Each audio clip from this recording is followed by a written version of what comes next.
Richmond's 2025 draft hand is such a doozy, dare I use the term.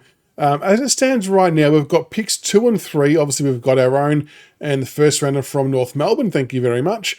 Which could clearly change because North might win a few more games. But let's say, for the hypothetical of this video, it should be no worse than pick 2 and pick 5, for example. But what I'm wondering about, what I want to discuss and get everyone's thoughts on, what do we do with those picks? There's so many things and so many different player types. There's trade options and draft options. The first option I want to talk about quickly is potentially splitting the pick. This might not be a popular topic or a popular opinion, but if we were to split pick 2, for example, with Essendon and get pick 4 and pick 7, so that way you've got 3 picks inside the top 10, would that be something people would be wanting to consider?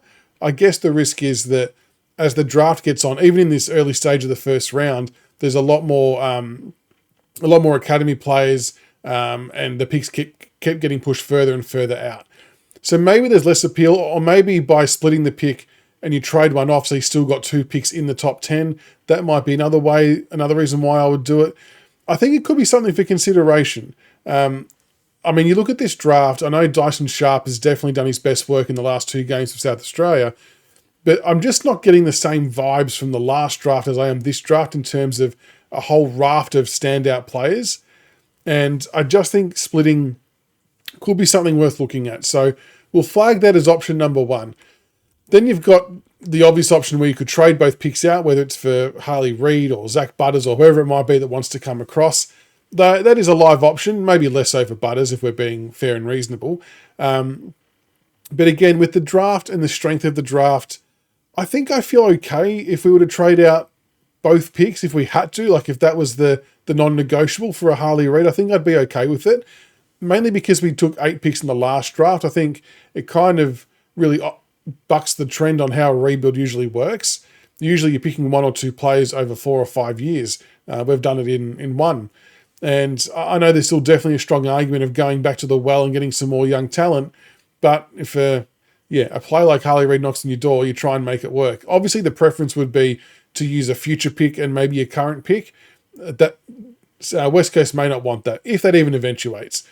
But if we start to then look at what feels like the more likely option, which is that we take both picks into the draft, which again isn't the worst outcome. So if we consider our outcomes, we either are trading 2 picks to get an established, like really good player like a Harley Reid, or we're going to go to the draft again and pick up another 2 kids. Both very, very good outcomes. But I'm just trying to work out what player types would we take with these 2 picks. Dyson Sharp for South Australia has had 2 unbelievable games in a row. 33 touches, 2 goals, 6 marks, 7 tackles, 6 clearances in the last game against WA. And then against Vic Metro, 32 touches, 2 goals, 5 marks, 3 tackles, and 7 clearances. Whilst great numbers, and they've definitely reconfirmed for a lot of people that he should be top 2 or 3, if not number 1. My only concern is, do we already have too many similar Dyson Sharp types? Like we've got Lawler, we've got Smiley.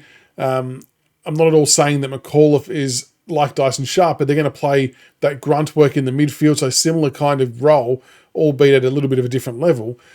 Do we have too many of his type where he may not be needed?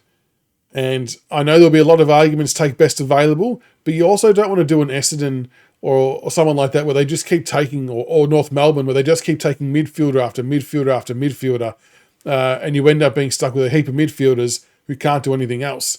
So you've got to be careful between best available and a little bit of need as well. And why I think we can draft a little bit of need is because of the last year's draft as well. I think that is the big sticking point in all of this. If we didn't do what we did last year, it's a non-negotiable. You take best available at 1 or 3 and 2 and 3, whatever we've got.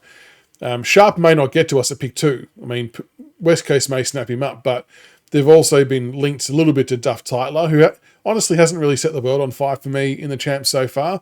But looking at a couple of other kids who could be worth a cheeky mention, Josh Lindsay is obviously one that we've been talking about a little bit. 28 disposals and 8 marks he had versus WA. Very, very neat kick of the ball, plays off half back a bit. My only question mark is pick 2 or 3 a bit of a reach for a Josh Lindsay type? If he's going to play bulk of his footy off halfback. Is that worth the pick? But again, maybe because it's needs-based, maybe it is. So we'll leave that one open for discussion. William Dersma, 27 disposals, 7 marks, 4 tackles, 4 clearances. He's had a bit of an up and down year, and look, I truly don't understand why people are turned off this bloke just because of his surname. It's the most ridiculous reason I've ever heard in my life, if I'm being honest. You got to take the player on their merit and their skill and capabilities, and the kid's seriously got some skill and talent. A bit of a utility type that can play in multiple parts of the ground. And I think he's going to be an appealing prospect. I definitely think he's going to be one that's going to be on our board.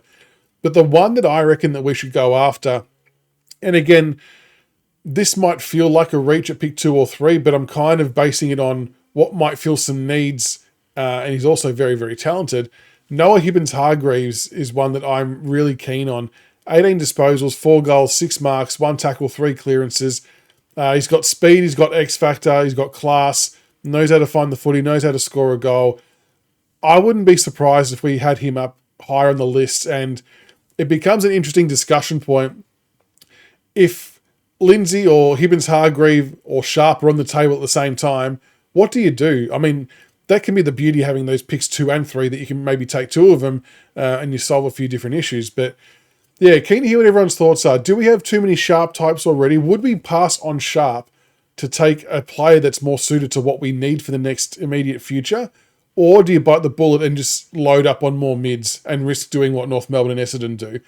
Keen to hear what everyone's thoughts are in the comments below. Either way, I think we're in a bit of a win-win, if I'm being totally honest, which is a good position to be in.